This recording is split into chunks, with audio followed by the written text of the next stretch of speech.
नमस्कार। देश काल में आपका स्वागत है। मैं हूं मुकेश कुमार। दोस्तों, दक्षिणी अमेरिकी देश मैक्सिको इस समय ज़बरदस्त हिंसा की चपेट में आ गया है। पूरे देश में एक तरह की अराजकता है, वायलेंस हो रही है और उसमें बीसियों लोग मारे जा चुके हैं। ये हिंसा, ये अराजकता तब शुरू हुई जब वहाँ की मिलिट्री ने, सेना ने एक अभियान के तहत एल मैंचो को मार डाला, जो कि वहाँ का सबसे कुख्यात ड्रग कार्टेल्स का सरगना था, जिसका असली नाम नेमेसियो ओसेगुएरा सर्वेंटेस है। और जिस ड्रग कार्टेल का वो मुखिया था, सरगना था, उसका नाम है Jalisco new generation cartel CJNG। और ये जो एल मैंचो था, उस पर अमेरिका ने 125 करोड़ रुपए का इनाम घोषित कर रखा था। वो ड्रग तस्करी, विशेष रूप से फेंटानिल, मेथाम्फेटामाइन और कोकेन की तस्करी के लिए जाना जाता था। और ये मैक्सिको का सबसे शक्तिशाली गिरोह बन गया था और ये मोस्ट वांटेड अपराधी था, अमेरिका के लिए भी और मैक्सिको के लिए भी। जैसा मैंने कहा, CJNG का ये को-फाउंडर था और इस समय उसका ड्रग्स तस्करी की दुनिया में एक ज़बरदस्त से था, उसकी पकड़ थी और उसका प्रभाव था। और ये जो सैन्य अभियान के तहत जब इसकी मौत हुई, पहले तो वो घायल हुआ, उसे जब हॉस्पिटल ले जाते समय उसकी मौत हो गई, तो उससे इतना हंगामा मचा कि जो अधिकांश राज्य हैं मैक्सिको के 32 में से, उनमें से ज़्यादातर राज्यों में हिंसा शुरू हो गई। दर्जनों राज्यों में सड़कें बंद कर दी गई, वाहनों को आग लगा दी गई। और इसकी सबसे बड़ी वजह ये थी कि ये जो ड्रग्स के बीच में ड्रग कार्टेल्स के बीच में गैंग वार है, वो शुरू हो गई थी। और ये भी कहा जाता है कि ये जो CJNG है, जिसका हेड था एल मैंचो, उसके अंदर सक्सेशन की वार भी शुरू हो गई। मैंचो की जगह कौन लेगा, इसको लेकर भी उनके जो विभिन्न गुट थे उस संगठन के अंदर, उनके बीच भिड़न शुरू हो गई और जगह जगह हिंसा नज़र आने लगी। इस पूरे वातावरण से स्थानीय लोगों में डर फैल गया। बहुत सारे शहरों में स्कूल बंद कर दिए गए और अमेरिका ने तो अपने नागरिकों को कहा कि वो सुरक्षित जगह पर चले जाएं या वापस आ जाएं। और ये जो कार्टेल के हेड की मौत है, उससे एक पावर वैक्यूम बन सकता है ड्रग ट्रैफिकिंग की दुनिया में, और जिससे हिंसा और बढ़ सकती है, ये माना जा रहा है। वहाँ की राष्ट्रपति क्लॉडिया शीनबाम बहुत ही तेज़ तर्रार नेता है, बहुत ही एफिशिएंट लीडर है। और उन्होंने वो वामपंथी है और उन्होंने बाकायदा ये अभियान छेड़ा हुआ था। और इस मौत के बाद, इस मैंचो की मौत के बाद, अमेरिका ने भी खुशी जाहिर की है। अमेरिका भी चाहता था कि इसे ख़त्म किया जाए। और अमेरिका तो ये चाहता है कि मैक्सिको में जितने भी ऐसे ड्रग कार्टेल्स हैं वो ख़त्म हों, क्योंकि ज़्यादातर ये तस्करी अमेरिका के में ही होती है और अमेरिका में बड़े पैमाने पर ड्रग्स की समस्या है।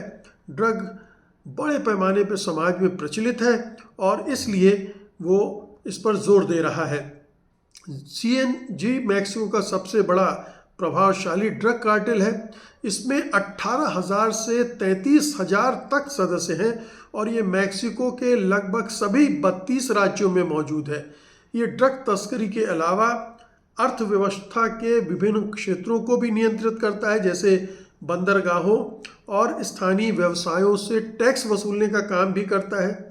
ये अमेरिका, यूरोप और एशिया में ड्रग्स सप्लाई करता है और बड़े पैमाने पर हिंसा करने के लिए जाना जाता है, जैसे ड्रोन हमले से सरकारी अधिकारियों पर हमले। अब आप सोचिए कि ये गैंग इतने पावरफुल हैं कि ड्रोन का इस्तेमाल करके सरकारी अधिकारियों पर भी हमले करते हैं, उनको मार डालते हैं। ये जो पूरी स्थिति है, जाहिर है कि मैक्सिको की जो कुख्याति रही है, ये आज की बात नहीं है। मैक्सिको है, कोलंबिया है, ये कुछ ऐसे देश हैं जहाँ पर ड्रग कार्टेल्स बहुत अरसे से एक्टिव हैं। अभी वेनेजुएला में उस पैमाने पर तो नहीं है, लेकिन ट्रंप ने इसी बहाने वेनेजुएला पर आक्रमण कर दिया और उनके राष्ट्रपति मादुरो को उठा के भी ले गया। तो ये पूरे उस अमेरिकी महाद्वीप की समस्या है ड्रग्स की। बड़े पैमाने पर वहाँ ड्रग्स की तस्करी होती है और ड्रग्स कंज्यूम होता है और इससे ज़्यादातर देश प्रभावित हैं। तो ये एक बड़ी समस्या है मैक्सिको की। अब हम आते हैं इसके अगले हिस्से पर कि कितने ड्रग कार्टेल्स हैं जो इस तरह से पावरफुल हैं और पूरे देश पर उनका क्या प्रभाव है, ये भी समझने की ज़रूरत है। इसलिए समझने की ज़रूरत है कि तब हम समझ पाएंगे कि मैक्सिको इन ड्रग कार्टेल्स के कितने नियंत्रण में है, वो किस किस तरह से वहाँ की अर्थव्यवस्था को, वहाँ की राजनीति को प्रभावित करते हैं, उन पर पकड़ रखते हैं और अपनी चलाते हैं। इतना उनकी ताकत है। तो अभी तक ये कहा जाता है कि 6 से 8 बड़े कार्टेल्स हैं इस तरह के ड्रग का कारोबार करने वाले, और ये जो CJNG है वो तो एक सबसे बड़ा है ही। इसके अलावा गल्फ कार्टेल, जेटास और अन्य हैं। हालांकि कुछ कुल क्रिमिनल ग्रुप्स या सशस्त्र संगठनों की संख्या बहुत ज़्यादा है। 2022 में कहा जाता है कि 442 क्रिमिनल ग्रुप्स मैक्सिको में थे और 2009 से 2020 तक कम से कम 543 मिलिटेंट ऑर्गेनाइजेशन या ग्रुप्स वहाँ पर एक्टिव थे। 2 दशकों में कार्टेल की संख्या अगर छोटे छोटे और को मिला लें, 6-8 तो मोटे तौर पर हैं, तो वो बढ़ते बढ़ते अब 70 तक पहुँच गई है। और मुख्य रूप से सरकारी कार्रवाई और आंतरिक झगड़ों के कारण बहुत सारे जो ये कार्टेल्स हैं उनमें अंतर झगड़े होते हैं और वो टूटते फूटते नए नए बनते रहते हैं। इसी तरह से जब सरकार की कार्रवाई होती है तो वो बिखर जाते हैं और उनके अपने अपने एक कार्टेल शुरू हो जाते हैं। तो इसलिए इतने सारे कार्टेल वहाँ पर मौजूद हैं और स्थिति बहुत ज़्यादा बिखरी हुई है। जहाँ सिनोलोवा कार्टेल के 2 गुट लॉस चैप्टास और मियाजा भी आपस में झगड़े कर रहे हैं और CNG सबसे आक्रामक रूप से इस झगड़े के बीच में अपना विस्तार करता रहा है।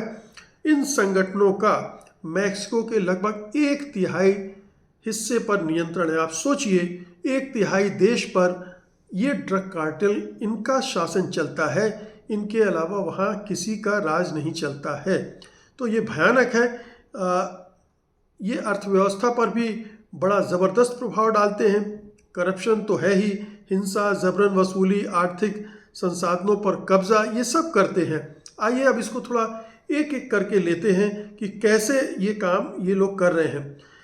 कार्टेल्स की राजनीति में घुसपैठ करके सरकारों को बहुत कमज़ोर कर देते हैं और उनका प्रभाव इससे गहरा होता है।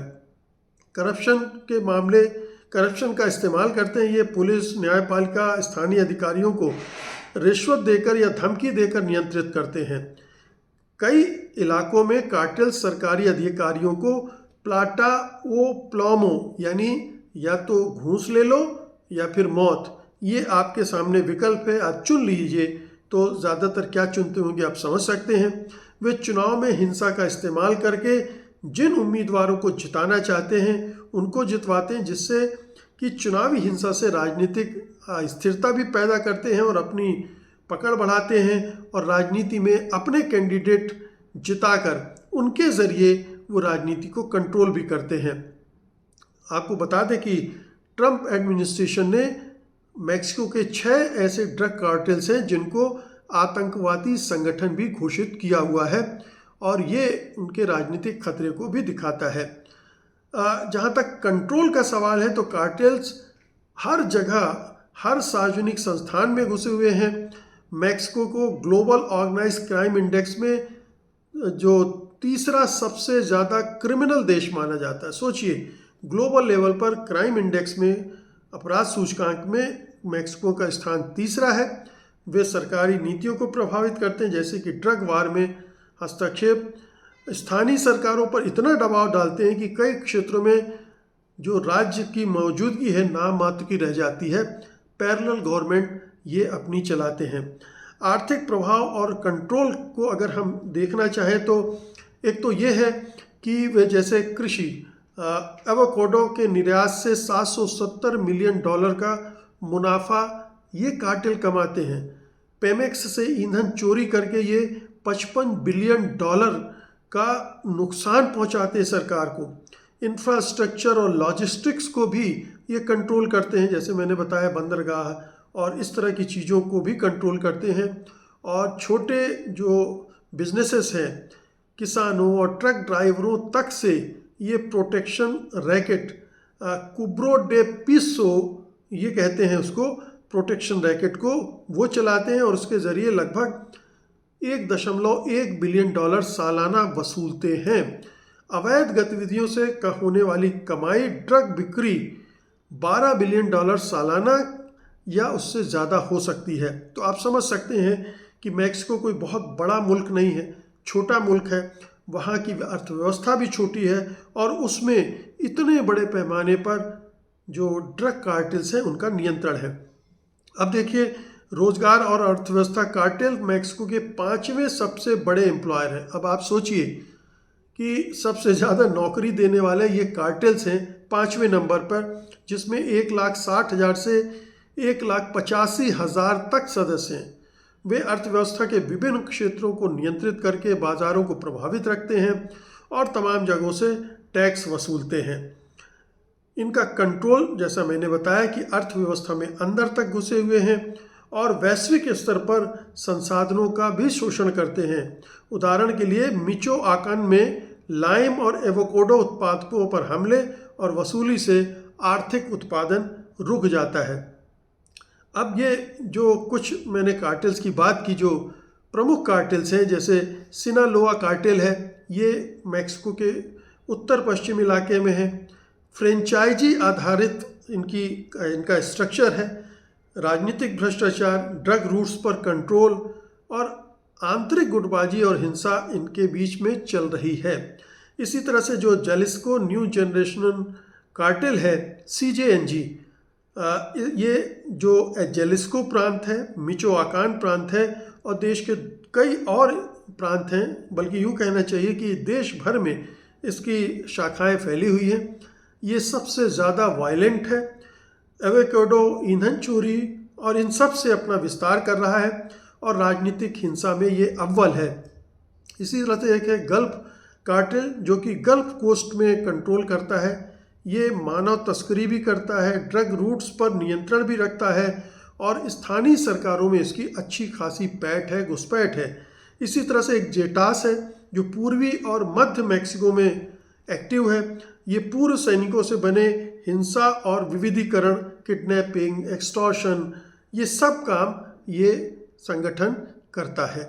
तो ये आप देखिए, इतने बड़े पैमाने पर पूरी मैक्सिको को अपने चंगुल में, अपने शिकंजे में इन ड्रग कार्टेल्स ने किस तरह से पकड़ रखा है कि वहाँ की राजनीति भी इंडिपेंडेंट नहीं है, उनकी उस पूरे देश की अर्थव्यवस्था भी बिल्कुल उनके हाथ में है।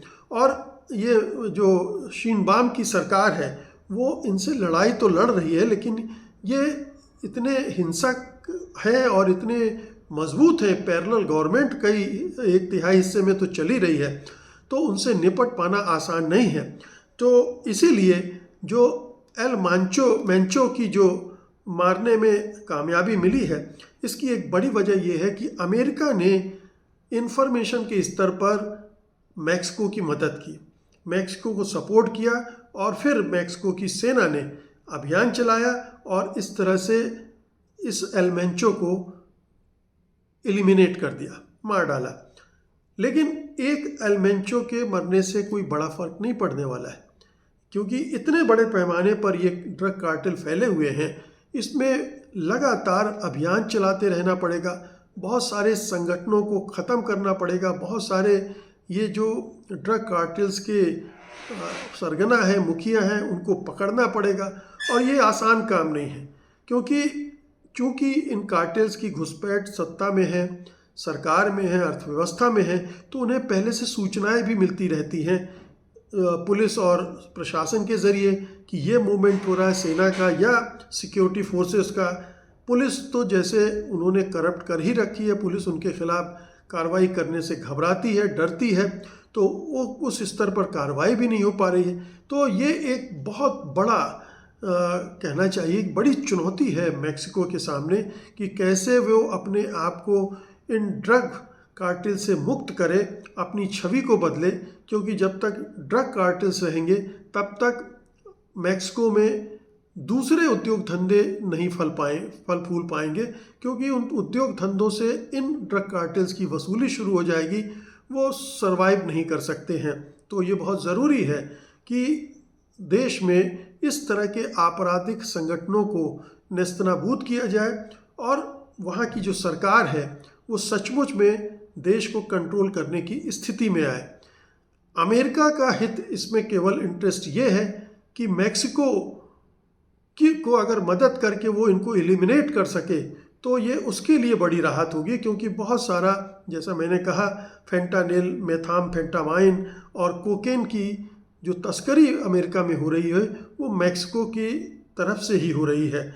और इसलिए ये मेक्सिको पर भी बहुत दबाव है कि वो कार्रवाई करे। ये अमेरिका का दबाव ज़बरदस्त है, ट्रंप प्रशासन तो बिल्कुल पीछे पड़ा हुआ है, इसलिए भी मेक्सिको की सरकार विवश है कि इनके खिलाफ कार्रवाई करे।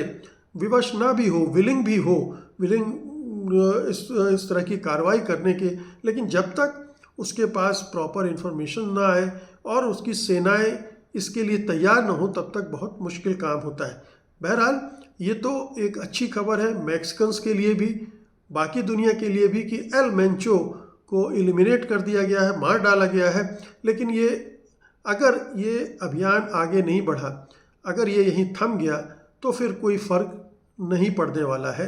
बहुत बड़े अभियान की ज़रूरत है मेक्सिको को इन ड्रग लॉर्ड्स से के चंगुल से निकलने के लिए। बहुत बहुत शुक्रिया आपका, धन्यवाद, नमस्कार।